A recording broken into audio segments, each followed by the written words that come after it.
이어서 그 통정의 표시에서의 제3자. 지금 그 보호되는 이제 선의의 제3자에게 대항하지 못한다. 이렇게 하는 그때 제3자인데 이건 이제 1차 시험 문제, 저희도 옛날에 사법고시 할 때나 이럴 때 1차 시험 문제에서 거의 잘 나왔던 문제고 저희가 지나고 나서 생각해보면 그때는 이게 민사 이제 전체에 대한 법이 민사법에 대한 이런 걸 다 좀 몰라서 좀 이해를 못하고 넘어갔던 부분도 좀 없지 않았는데 나중에 이제 사법연수원과 실무를 하다 보니까 훨씬 더 이해가 좀 깊어졌습니다. 그리고 시험 공부라는 건 이제 지나고 나서 보면 이게 잘 이해를 안 하고 그냥 넘어가는 건 다음에 가도 또 이해가 안 됩니다. 사실 강의를 이제 저희 준비하면서 훨씬 이거는 수험생의 입장이 아니다 보니까 좀 배부른 소리일 수도 있는데 좀 시간을 두고 생각하고 고민하고 정리를 한번 잘한 것이 다음에 볼 때 훨씬 기억을 리마인드하기도 좋고 효율적이긴 한데 너나 나나 저희 때도 공부할 때도 마찬가지고 되게 시간에 쫓기다 보니까 그 진도를 어느 정도 막 하게 바빠서 그냥 막 외워오게 되는 거예요. 그래서 그 단순한 암기를 지향해야 된다고 하는 그거를 실질적으로 실천하기가 참 어렵습니다. 이해를 두고서 그 상황을 꼴똘히 깊게 탐구해서 그걸 자기 것으로 정리한다. 이거랑 단순히 외워서 암기한다. 이거의 차이는 종이 한 장 차이인데 그 한 장 차이가 어마어마하게 큰 겁니다. 알고 보면. 그것이 쌓이고 쌓이다 보면 어느 순간에는 완전히 다른 것이 돼버려요. 그러니까 그걸 좀 이해를 해주시고 자 지금은 이거 사례를 이제 하나씩 정리하기 위해서 이제 여기를 제가 나중에 기회 되면 뭐 책에 정리되어 있는 내용을 좀 설명을 드리는 건데요. 자 여기 108조 제3자로 되는 경우 여기 안 되는 경우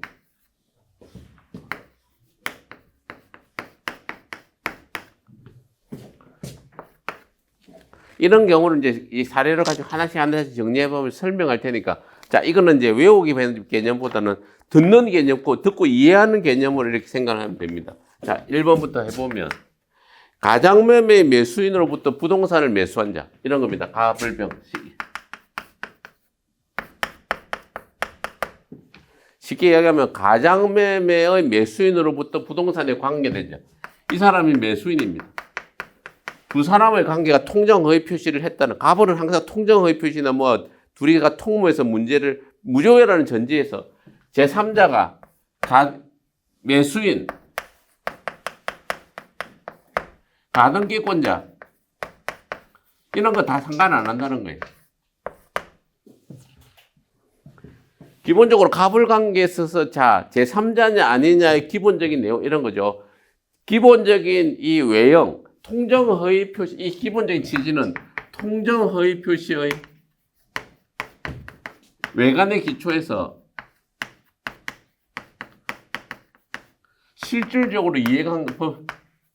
실질적으로 법률상 이해관계를 맺은 자예요.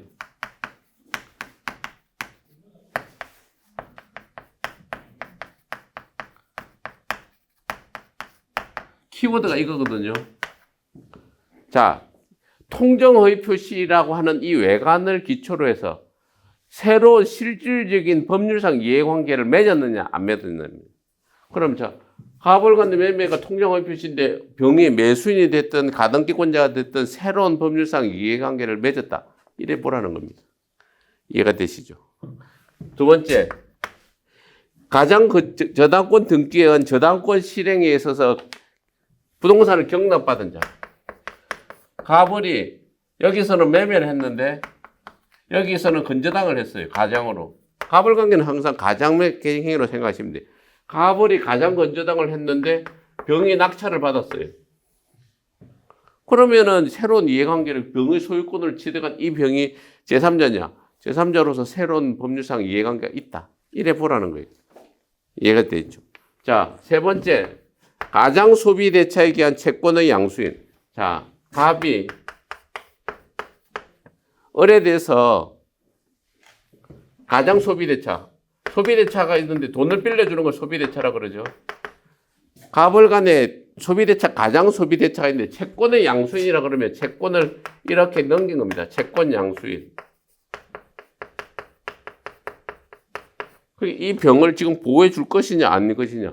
보호를 해준다, 이 말이. 왜? 이게 갑을 가진 병은 새로운 이해관계를 맺은 거죠. 가장 채권자. 그 뒤에 그 채권을 압류한 자란 것은 가장 소비대차를 기해서 갑에 대해서 A라는 사람이 채권자가 있다고 이렇게 봐요. 채권자 A가 갑에 대해서 가지고 있는 채권이 있는 상태인데 갑의 을에 대한 소비대차 돈을 빌려줬을 때 받을 수 있는 건 대여금 반환 채권이잖아요.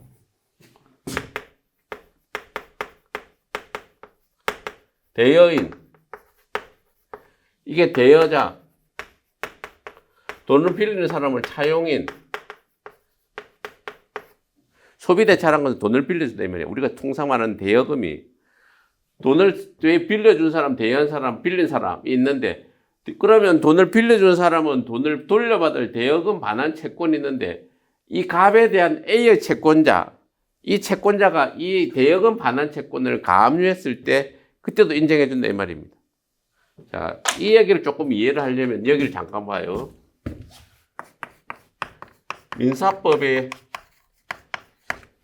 민법이라는 실체법적으로 보면 세 단계를 합니다. 돈을 빌려줬거나 뭔가 문제가 될 때는 우리가 통상 생각하는 거는 판결을 받는 거예요. 이 이야기를 조금 이해해야 이제 이런 얘기들, 가압류, 가처분 이런 얘기를 조금 드리고 이 상황을 넘어오려고 하는 겁니다. 고난, 강제집행.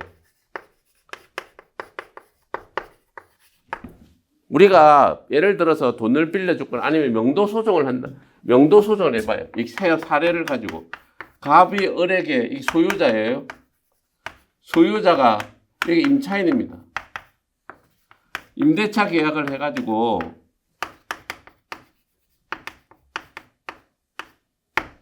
갑이 을에게 아파트 사는 집을 전세를 줬다고 봐요.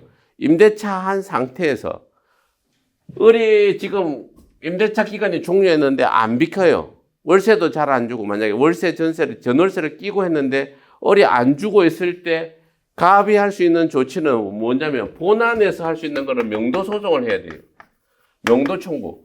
건물을 갖다가 명도라는 것은 인도해 달라는 청구입니다.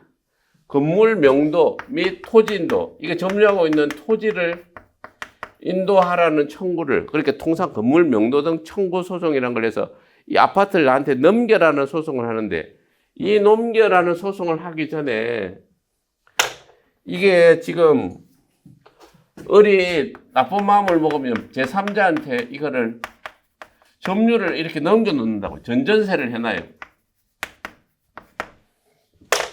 을이 병에 대해서 전전세를 하는 순간에 만약에 자 우리가 갑이 을을 당대해서 건물 명도 청구 소송을 해서 판결문을 받았어요.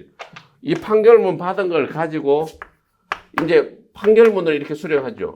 판결문을 1심이든 2심이든 재판을 승소해서 판결문을 확정하고 나면 바로 강제집행이라는 절차로 들어가는데 부동산에 대한 강제집행이 있고 동산에 대한 강제집행이 있고 채권에 대한 강제집행이 있습니다. 통상 우리가 생각하는 대부분의 사례는 부동산 아니면 동산 아니면 채권이에요. 부동산은 토지 건물입니다. 토지 건물 이외의 것은 동산이에요. 이 동산의 대표적인 것이 이제 가재도구 아니면 집에 살고 있는 것 아니면 사무실 짓기입니다. 자동차.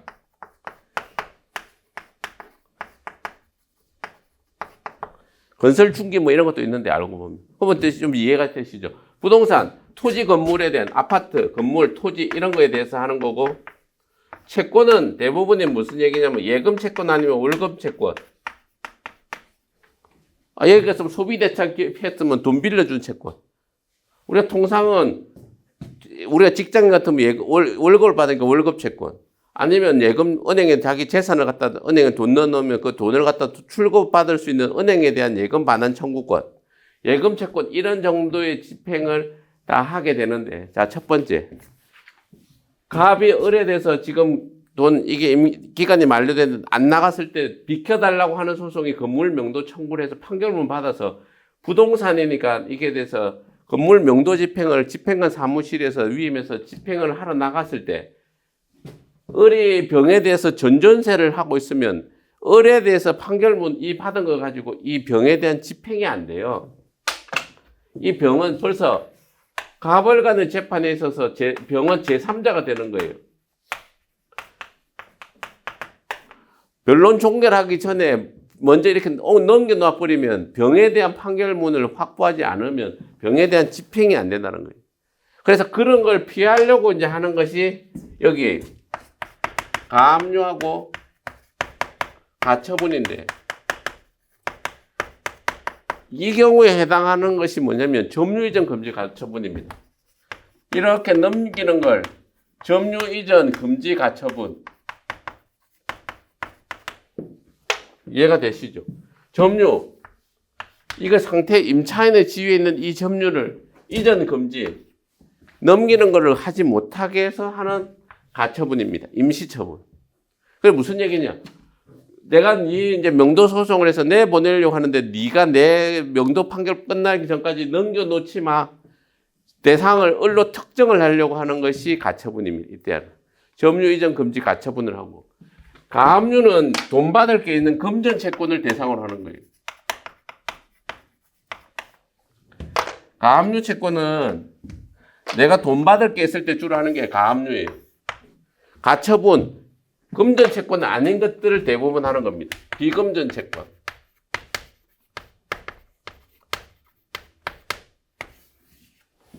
그 쉽게 가압류한다. 이거는 금전을 돈 받을 걸 채권을 대상으로 해서 돈 빌려줬을 때 뭔가 좋지 않은 거 잡아놓는 거. 압류라는 것은 잡아놓는다 이 말입니다. 그러니까 임시로 잡아놓는다는 거죠. 재판 빼돌리기 전에. 그러니까 이 가처분 여기서 점유이전 금지 가처분은 가처분 임시로 하는 처분인데 임차인 을이 점유를 다른 사람한테 넘기지 못하게 임시로 잡아놓는 조치를 한다. 그게 점유이전 금지 가처분이고 이건 받으려고 하는 채권이 지금 점유를 넘겨받는 채권이니까 가처분이 대상인 거고 내가 여기서 와서 돈을 빌려줬을 때 내가 받을 채권을 돈을 받을 금전 채권이 있는 상태에서 대여금을 받았는데 이 채권을 잡는 걸 채권 가압류라 그런다는 거예요. 대상물이 부동산일 땐 부동산, 채권일 때는 채권. 그걸 잡는 걸 부동산 가압류, 채권 가압류. 그리고 여기서 지금 세 번째 하는 게 가장 소비 대차에 기한 그 채권을 양수한 사람. 가장 소비 대차에 있어서 갑이 대여금 반환 채권이나 채권이 있는 상태에서 그거를 채권을 다시 가압류를 한 사람. 이게 채권자가 가압류를 한 상태가 되면 새로운 행위로서 법률을 향해 가압류라는 조치를 취했다 이 말이에요. 여기서 말하는 실질적으로 법률상 새로 이해관계란 가압류를 맺었기 때문에 제3자로서 보호해준다. 이렇게 이해하시라는 거예요. 네 번째, 가장매매에 기한 대금 채권의 양수인. 자, 4. 가장매매에 기한 갑을이 가장매매를 이렇게 했는데 대금 채권의 양수인. 대금을 받을 사람은 이 사람이죠.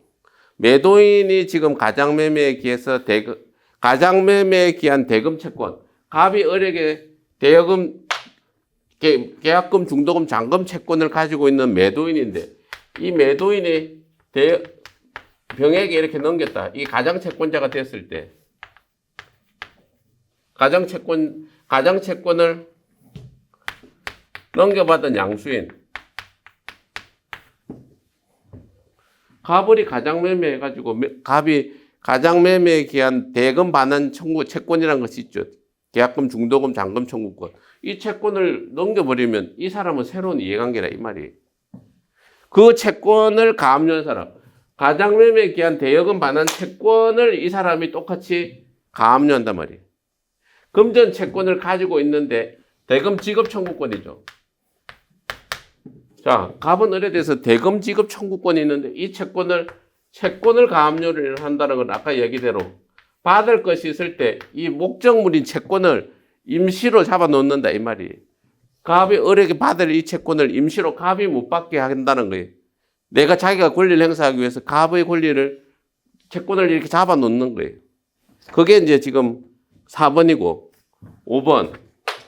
사례를 하나씩 이렇게 이해를 해보셔요. 가장 매수인과 부동산을 매수하기로 매매계약을 체결한 사람. 갑을 이렇게 체결했는데 병이 새로운 매수인이 됐어요. 새로운 법률 관계를 갑을 말고 새로운 법률 관계를 맺었다 이 말이 이해가 되시죠? 자, 여기서부터 좀 6번 사례가 이제 시험에 이제 잘 나오고 이해하기 조금 어려운 부분입니다. 자, 부동산 가장 양수인에 대한 일반 채권자. 갑을 이렇게 있는데 갑을 매매가 했는데 A라는 사람이 을에 대한 채권자예요.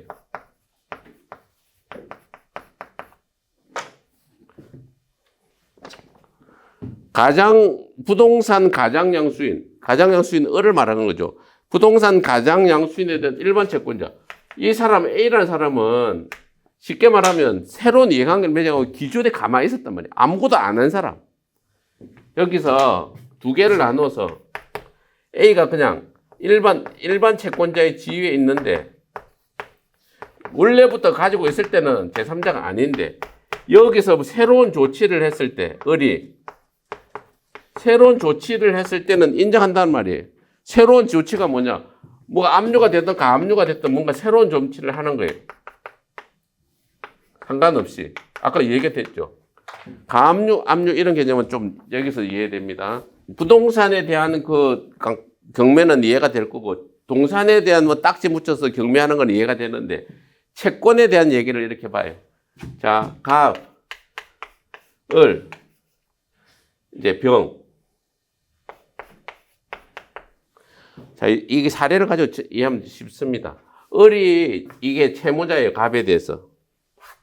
이렇게 채권을 가진 을이 은행입니다. 갑이. 아니면 회사라도 돼요. 월급을 주는 회사. 은행인데 갑은 을은 일하는 근로자 입장이니까 예금을 가지니까 뭘 가지겠어요? 예금 통장을 가지고 있으니까 예금 인출 채권이 있잖아요. 예금 인출 청구권을 가지고 있거나 아니면 월급 지급 청구권이 있잖아요. 채권이라는 개념은 받을 권리죠. 을은 일을 했으니까 월급을 회사에 대해서 월급을 지급해 주세요. 월급 지급 청구권. 내가 돈을 통장에 1,000만 원을 꽂아놨으니까 통장 인출, 통장을 인출해야 되니까 예금 인출, 예금 지급 청구권이라는 채권을 가지고 있는 상태에서 병이 실질적으로 뭘 할 수 있느냐면 여기만 조금 해봐요. 위 앞부는 뭐 좀 일반적인 내용이니까 여기 잠깐만 보면 요 이야기를 조금만 이렇게 중요한 내용이니까 앞에 뭐 부동산 동산은 우리가 일반적으로 아는 거고 자 병이 그러면 자 내가 을에 대해서 내가 받을 돈이 있거나 해요. 불법행위 채권은 무슨 돈이 대여금 채권이든 불법행위 채권이든 을의 돈을 받을 게 있는데 을은 회사에 대해서 월급을 받을 수 있고 회사 단위 아니면 은행에 대해서 통장이 있을 수도 있어요. 그러니까 통장이 있거나 이런 상태에서 병이 하는 것. 자, 재판이 시작하기 전에 하는 걸 가압류라고 그래요. 이거는 미리 하는 선제적으로. 가라는 거는 임시로 한다 이 말이에요. 한자로 치면 가짜. 미리 임시로 이렇게 잡아놓는 거. 채권을 가압류한다는 얘기 대상물이 지금 갑이 을에게 지급해야 될 매매 인출 청구권, 월급 지급 청구권이라는 이 채권을 대상은 채권을 가압류한다 이 말이에요. 그럼 채권을 자기가 받을 채권이 있을 거 아니에요. 대여금 채권이 있다면. 대여금 채권을 보호할 목적으로 갑이 을에 대해서 줘야 될 채권을 미리 잡아놓는 걸 가압류라고 그러고 대상물이 부동산이면 부동산 가압류, 채권이면 채권 가압류라는 조치를 할 수 있고 이거는 미리 하는 거고 이게 보전 조치로 이게 재판이 끝난 후 채권이 끝났을 때는 채권을 두 가지를 하는데 압류 추심 명령이라는 걸 하거나 압류 전부 명령이라는 걸 하는데 전부는 구를 전자입니다. 이게 구를 전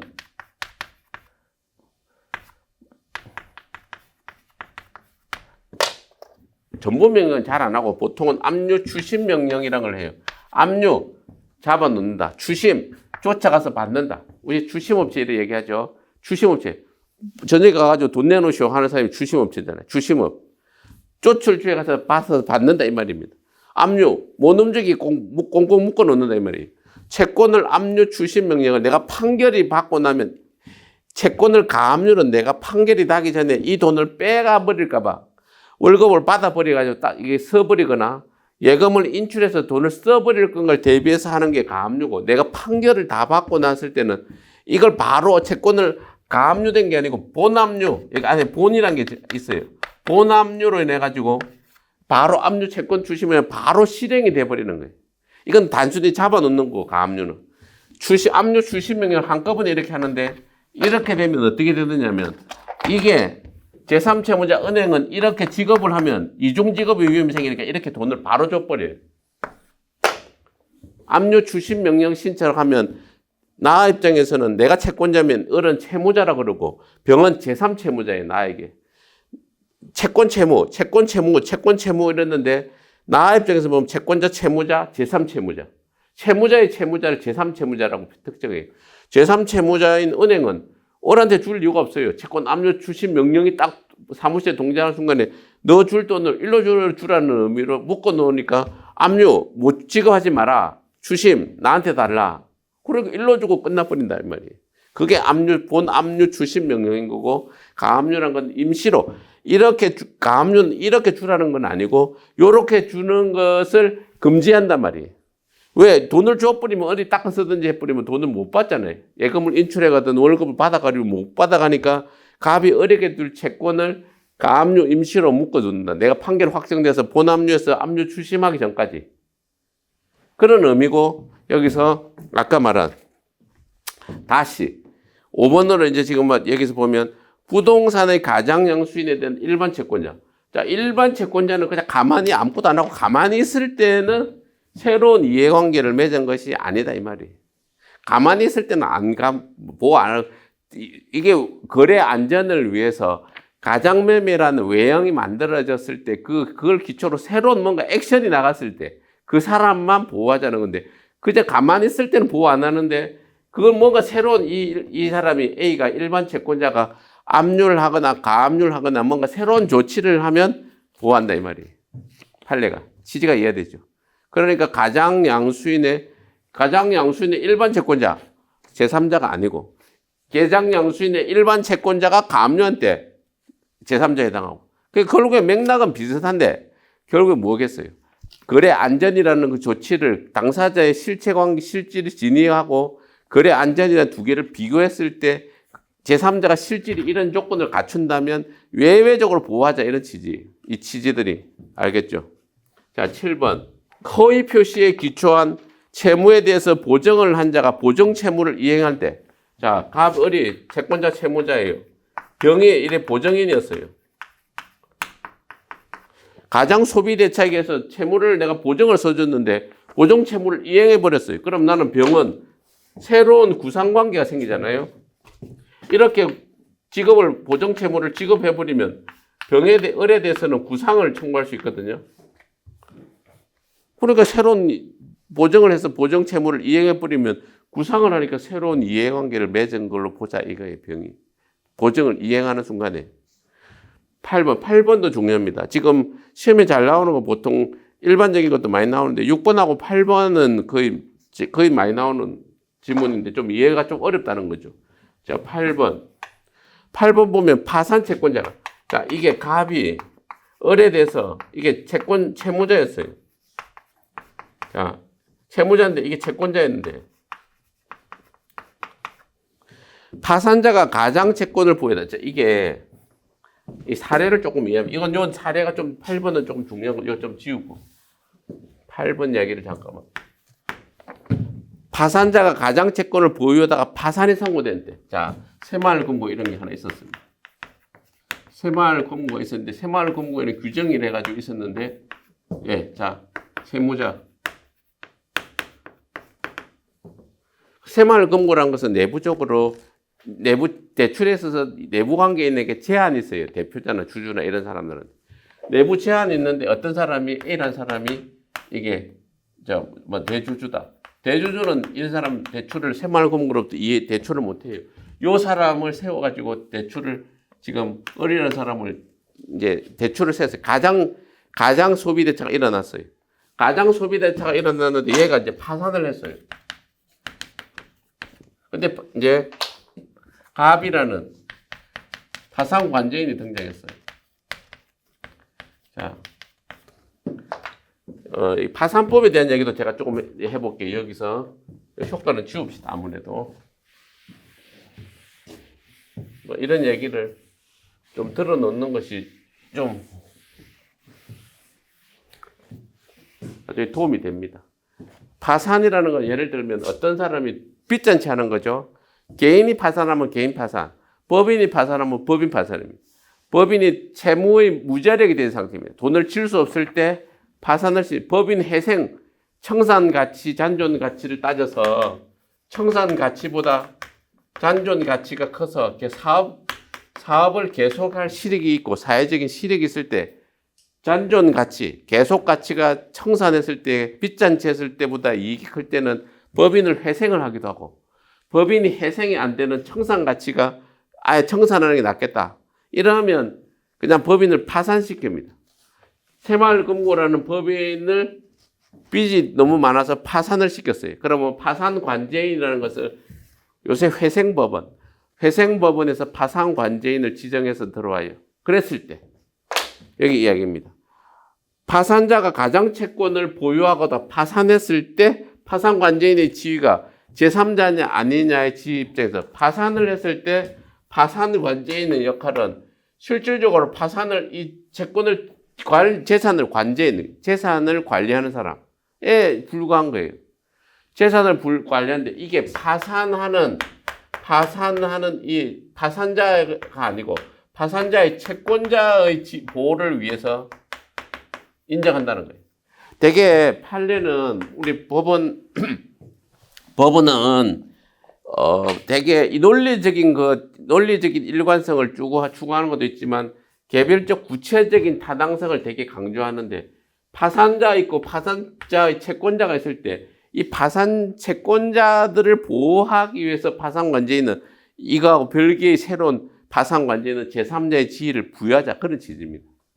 그리고 선악을 기준으로 하는 건 파산자의 기준이 아니고 파산 채권자의 선악 기준도 여기서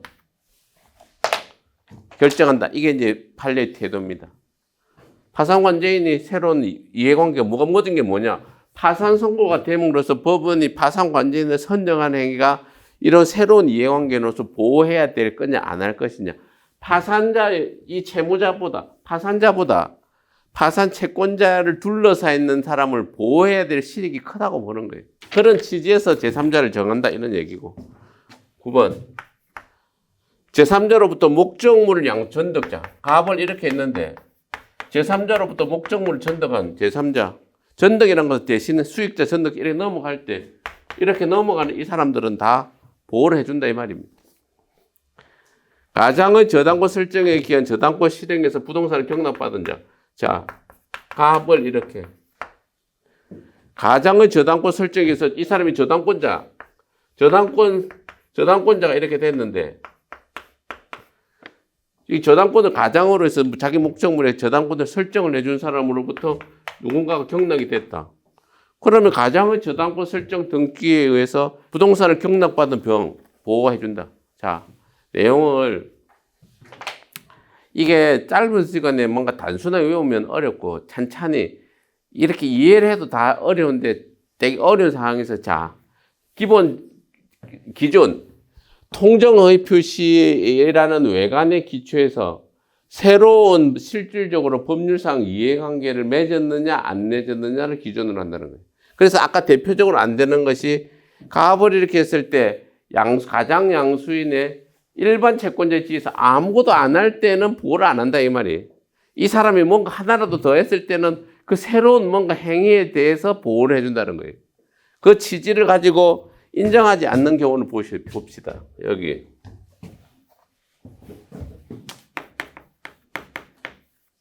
(108조) 제3자가 아닌 경우가 뭐 한 대여섯 가지 있죠. 한번 잘 보시면. 자, 대리인, 갑 있고, 을이 대리인인데, 제3자하고 통적을 표시를 했는데 대리인이 허위 표시를 했을 때 갑.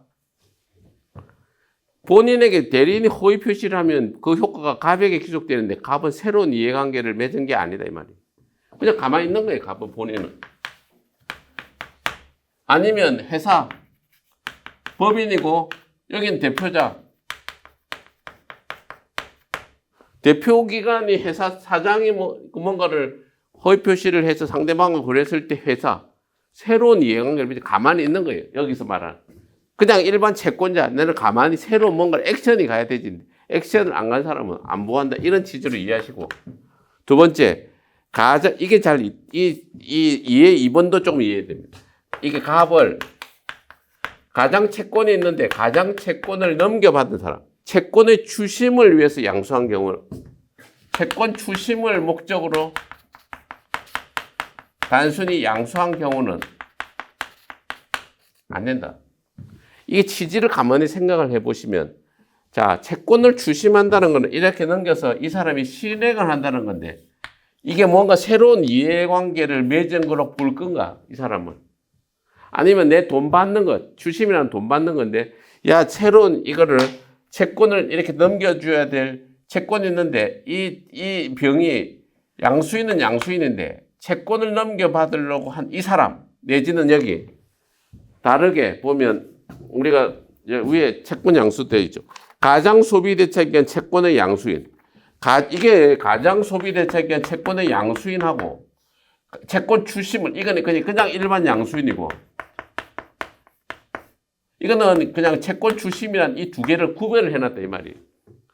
그 취지가 뭐냐? 결국에는 일반인은 자기가 뭔가 실행해서 권리를 받으려고 새로운 이해관계를 맺은 걸 보고 여기 아닌 채권을 추심이라고 하는 요 단서만 가지고 양수인은 보호를 안 해주겠다. 그거 좀 이해를 잘해야 됩니다. 단순히 자기가 권리를 가져서 자기 뭔가를 가지려고 하는 사람은 보호를 해서 새로운 이해관계를 보는데 그게 아니고 단순히 채권을 추심하려고 하는 사람은 보호를 안 해주겠다. 그런 취지로 이걸 이해한다. 이렇게 이해하셔야 돼요.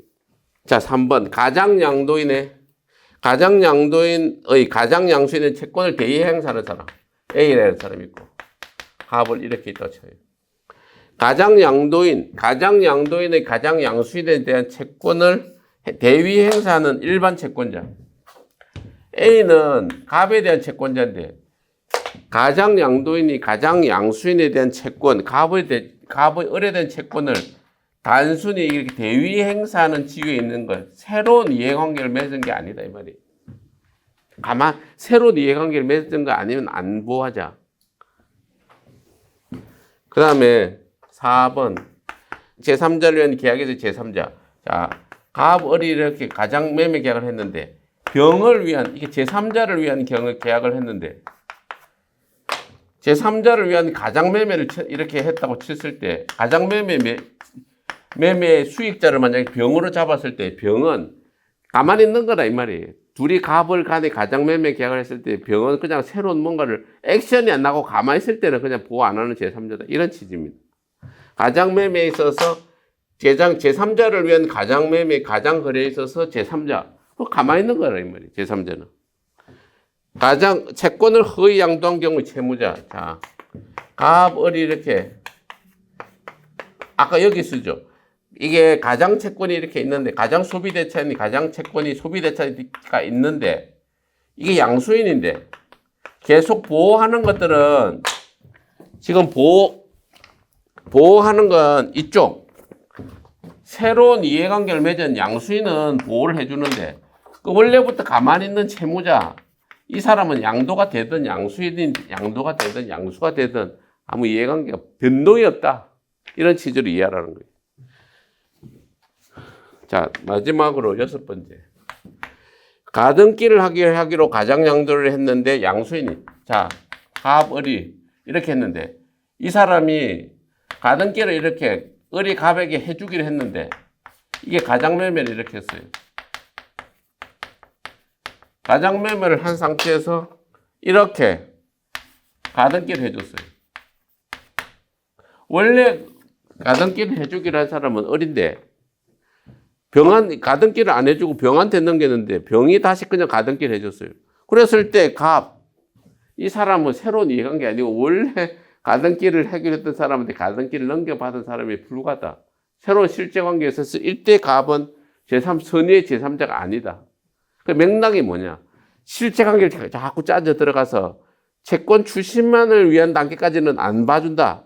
그런데 파산관제인이 여기서 보면 파산관제인에서 이렇게 잡았을 때 이 파산관제인의 효력이 파산관제인이 되는 게 압류의 효력이 처분을 못하게. 맥락은 비슷한데 알고 보면. 예? 파산관제인이 됐을 때 파산관제인의 지위가 알고 보면 이 채권을 묶어놓는 역할인 거예요. 압류하는 효력이. 그런데 가만 보면 이 경우에 압류하는 효력에 불과한 건 불과해서 결국 양수를 권리를 행사하려고 하는 것밖에 없단 말이에요. 파산관제의 역할이. 근데 실질적으로 알고 보면 이 역할하고 지금 다른 경우 알고 보면 실질적으로 이 역할밖에 없는 압류하는 효력밖에 없는데 그거를 여기는 보호를 해주고 여기는 안 보호해주고 하는 취지가 그냥 어떻게 보면 그 실체 관계를 이렇게 따져서 판단한다. 어떤 사례가 이제 계속 나오긴 할 텐데 어떠한 가만히 새로운 이해관계라는 법률관계를 채권을 주심을 위한 권한 이 경우도 결국엔 주심을 위해서 파산관제인이 파산재단에 들어가서 있는 것밖에 없어요. 돈 받기 위해서 있는 것밖에 없단 말이에요.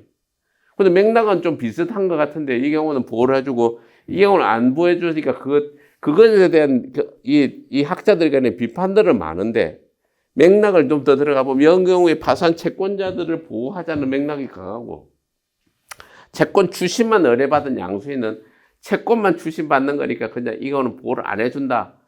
그렇게 이해를 하셔야 된다. 이렇게 보는 거예요.